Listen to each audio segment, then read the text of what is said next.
Praise of God. Praise the Lord. Hallelujah. Purihin ang ating Panginoon. Ngayon po ay June 1 sa ating pagsasimula ng Monday morning Dawn Watch. Purihin ang ating Panginoon. Bago po ako mag-umpisa, ay manalangin muna tayo. Thank you, Lord. Salamat po sa kabutihan mo na bago ng bago araw-araw.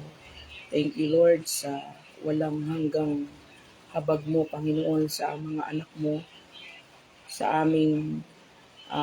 aking pagla-live ngayon, Panginoon. Ayaan mo, O God, na may mapagpala. Salamat po sa anointing mo, Panginoong Jesus. In Jesus' mighty name, amen. Unang-una, ako po'y bumabati sa inyo ng magandang umaga. Kung naririnig niyo po ako, mga magulang at kapatid, ay pakisabi loud and clear, hallelujah, purihin ang Diyos. So please, pakishare po para tayo po ay makapag-umpisa na. Hallelujah, purihin ang ating Panginoon. Kumusta na po kayo dyan? Medyo sobrang dami ng mga event in the past. Meron din po parating ngayon, i-announce ko ang isang napakagandang event at naniniwala akong galing sa Diyos na event ang mangyayari sa Cuneta Astrodome sa June 20. Mga pinagsama-samang mga anointed people of God na mga ngaral at higit sa lahat yung worship sa hapon 4:30 PM hanggang 7, pero mag-uumpisa po ang conference sa Cuneta Astrodome ng umaga. So abang may available pa pong ticket, kayo po ay aking inaanyayahan, mga kapatid. So magandang umaga po sa inyong lahat. 15 minutes lang po ito, wag po kayong aalis. Mga kapatid, ang ating pong tatalakayin ay naunang tinalakay ng aking kapatid at natalakay ko po ito sa preaching kahapon, pero gusto ko pa rin pong ibahagi sa inyo. Ito po ay about obedience beyond understanding. Yung tandaan po natin yung CLU, obedience beyond understanding, beyond comfort, and beyond logic. So, ibig sabihin mga kapatid, ito yung heart full of unconditional obedience. Isa siguro sa pinakamahirap sa isip ng tao ay yung sumunod. Yung sumunod ng hindi niya maintindihan. So yun po yung ating tatalakayin, obedience beyond understanding, beyond comfort, and beyond logic. So mga kapatid, pakishare nga po at kung ako'y naririnig ninyo, pakisabi po na loud and clear o kaya amen. Amen? So magandang umaga. Mag-comment po kayo para alam ko kung sino po yung watcher at ngayon ay nakakanood. So ngayon po mag-umpisa na po tayo mga kapatid sa ating tatalakaying obedience beyond understanding, beyond comfort, and beyond logic. Naririnig niyo po ba ako? Please say amen. Praise God. Hallelujah. Ang ibig ko ang tunay na obedience sa Diyos, mga kapatid, ay hindi laging nauunawaan ng isip ng tao. Iba po yung biblical talaga na obedience. Ang tunay na obedience sa Diyos ay hindi laging nauunawaan ng isip ng tao, pero laging may bunga ng pananampalataya. So, andun din mga kapatid yung may mga utos ng Diyos na mukhang illogical, sa tingin mo parang hindi mo magagawa o kaya imposible, parang hindi practical, pero makikita po natin na doon nakikita ang tunay na tiwala sa Diyos. So, salamat sa presence ng mga nanonood. Charles, salamat. Please share. At kaya Pastor Boyet, sa Proverbs chapter 3 verse 5 to 6, sabi ng Panginoon, trust in the Lord with all your heart and lean not on your own understanding. So, mahirap po na sumunod beyond our understanding. o maging obedient pag may pinapagawa ang Panginoon. Marami sa Bible na uh, beyond comfort sumunod sa ating Panginoon. Alam natin si Abraham, iniwan niya ang kanyang comfort zone, ang kanyang pamilya, at nung utusan siya ng ating Panginoon, ihandog ang kanyang anak. Pero nantitiwala siya na nung ihahandog, bago pa niya ihandog kanyang anak, alam niya na hindi aya ng Diyos masunog ang kanyang anak. Kaya sinabi niya, God will provide. At nag-provide nga ng tupa ang Panginoon.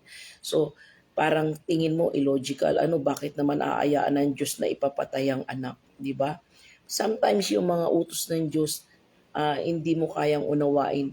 Pero yung totoo, testing niya lang sa iyo yun kung ikaw ay mag-o-obey sa Kanya.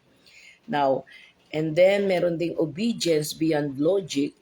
Alam natin yung fall of Jericho, di ba? Na inutos sa lingkod ng Panginoon, ang Diyos inutusan ng Israel na umikot sa Jericho sa loob ng 7 araw. Walang logical military, parang hindi ka panipaniwala. Pero nag-fall at nanalo sila dahil lang doon sa parang parang hindi mo maubos maisip na true praise and worship ay babagsak ang kaaway. So kung minsan, alam nyo, nagpe-praise and worship lang tayo, bumabagsak na yung problema. Nagpe-praise and worship lang tayo ay meron ng nagwo-work na ang Panginoon. By the way, 6:00 po kasi ay may ang prayer convergence. So talagang tatapusin ko po ito ng exactong 6 a.m. mga kapatid. No? Dahil nag-online po tayo daily. Pero ngayon, makakasama po ako today. Nag-online po ang PC yung PC ng 6 a.m. doon po sa group chat. So sometimes nakakasama po ako doon once a week, ganun. Pero dati nakaka-daily ako. Now, iano ko po na mag-live uli bago po dumating yun para maka-join din ako bago dumating yung PC prayer. Now, faith obeys even when it doesn't make sense, diba?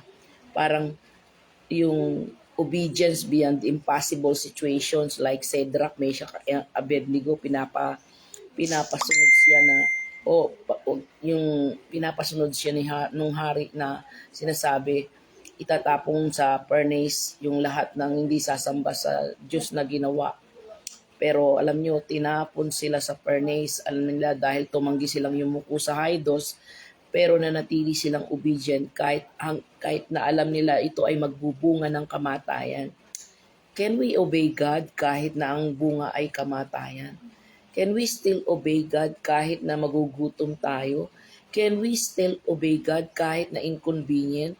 Kahit na lalabas tayo sa comfort zone? Can we still obey God? Can we trust God kahit na walang pera? Can we still go beyond our capabilities and our strength, go beyond doon sa mga parang illogical na utos niya, but still makakasunod pa kaya tayo? Sabi ng Panginoon sa John 14 verse 15, if you love me, keep my commandments. I know mga kapatid na ang tunay na obedience ay hindi selective, hindi conditional, kundi buong puso. Hindi, Lord, susunod lang ako kasi pag okay lang, kundi susunod ako kahit hindi ko maintindihan, Lord. Amen? So, ang tulad ng sabi ko, no, ang pagsunod o ang pagiging obedient ay trusting the Lord. So, tandaan po natin, obedience, yung totoong obedience, beyond your comfort zone, letter C, beyond yung wala kang kaklu-klu, kaya nga clue yung aking acronyms Beyond comfort zone, L, beyond logic, U, beyond understanding. At dagdagan ko pa ng I, Chloe, I, beyond impossible situation, yung mga bagay na sa tingin mo, imposible. So, nangyayari yan sa Bible. Uutusan ka ng miracle na para bang miracle na lang pwedeng mangyari para mangyari yung gusto ng Panginoon. And yet, when you obey, the Lord provide. Just like nung nag-obey si Abraham. dalin mo ang anak mo, handog mo. Minsan, di ba, may pinapahandog sa atin ng Panginoon. Ah, Hindi man anak natin, but something na may value sa atin. And yet, sumunod tayo and the Lord provide. Di ba? Hindi lang doon sa finances, kundi pati sa himala, sa kagalingan, magugulat ka na lang, pinagaling ka na ng Panginoon. O punta ka doon, pagagalingin ka ni Lord. Punta ka sa mission. Iko-question mo ba, saan manggagaling ang aking blessing? Sometimes yung mga mission ko, di ba, Luzon, Visayas, Mindanao, mission ng Panginoon. And by His grace, pagka pinapunta ako doon, that day lang minsan yung napoprovide. And kung minsan wala pa yung pauwi, bago pa umuwi, the Lord provide. Kahit yung pagpunta ko sa Hong Kong, doon sa malalayo, maging sa Mindanao, kasi ang lahat naman ng mission, bayanihan yan eh. Hindi po yan, maliban lang kung may mayaman talagang sumasagot. Pero yung grupo ng sinasamahan ko po, like PRGM at ang iba pa MPC, KKB po yan, para pong YMCA. Pahala kayo sa pamasahe nyo. Ang Diyos ang magpo-provide at yung church nyo pwedeng sumuporta sa inyo. Hindi naman ganun kalaki yung church natin, hindi naman mayayaman, pero ang Diyos natin mayaman. Pag tinawag ka sa misyon, God will provide. Maraming paraan ng misyon. So ngayon mga kapatid, as missionary, as evangelist, as pastor, wag po tayong manghinawa sa calling sa atin. At kung may pagsubok tayo ngayon mga kapatid, i-post nyo lang po, ipagpe-pray natin ngayon. Ipagpe-pray ko na po kayo kasi 6:00 na meron po kaming online. Pero next time mas maaga ako dito, siguro mga 5:30 na. God bless you. Let's pray. Thank you, Bishop Celso Cruz, Pastora Annalyn Simoy, Charles David Pagaspas Bautista, Sister Mirna Cruz, thank you for sharing. Pastor Renato de Guzman, thank you Lord for these people na naunang nagising at nagbahagi. At sa lahat na magre-replay, Panginoon, Jesus, pagpalain mo po sila. Lord, I pray for Sister Mirna, Pastor Renato de Guzman na sumali sa online, Charles, lahat sila, Panginoon, maging si Bishop Celso Cruz, ano man ang kanilang pinagdadaanan, O Diyos, ay akin po tinataas sa iyo. Lord, araw-araw may himala, isama mo sila, idamay mo sila sa himala, Panginoong Hesus. At hayaan mo, God, lahat ng watcher ngayon, hindi ko mamabanggit ang lahat ng pangalan nila, Panginoon, lahat ng magre-replay.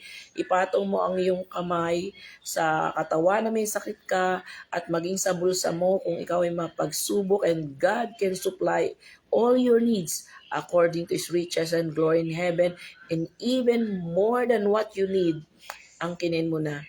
Lord, we declare, O God, that you are our pastor, our living God.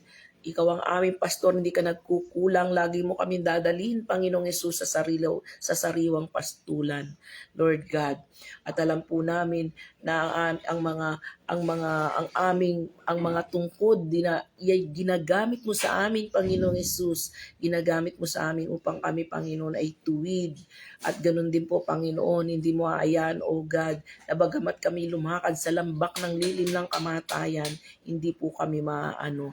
At naniniwala kami kahit kami pinahiran mo ng langis at kakain kami sa dulang ng aming mga kaaway, Panginoon Jesus.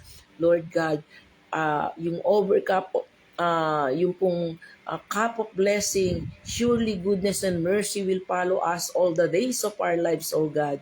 In the mighty name of the Lord Jesus Christ. Amen. Salamat po sa inyo na i-share po ninyo to. Salamat, Pastora Monica. God bless you. Pasensya na po, meron po rin tayong online kasama ang prayer convergence every 6 a.m. So, God bless you. Pagpalain kayo ng Panginoon. Please share. Thank you, Pastora. God bless, Lord. God bless at masolusyonan ang lahat ng pagsubok sa pamilya ni Pastora Monica at lahat ng watcher ngayon at mga susunod na magre-replay. Lord, we pray also for June 20 event na magkaroon ng divine manifestation and signs, wonders, and miracle at mapuno ang Cuneta Astrodome. Salamat po in the mighty name of Jesus Christ. Amen. Sa lahat po ng gustong kumuha ng ticket, i-PM nyo po ako, 1,005 pero may discount pa po ngayon dahil sa mga pastors. meron po mga discount, PM nyo lang po ako, lalo na po kung marami kayong kukunin. Pero yun po ay kakaiba. Hybrid conference plus worship. So, hallelujah po rin ang Panginoon. Pinagsama-samang iba't ibang malalaking church. Hallelujah. Purihin ang Panginoon. God bless you. And please, pray for me too. In Jesus' mighty name, Amen.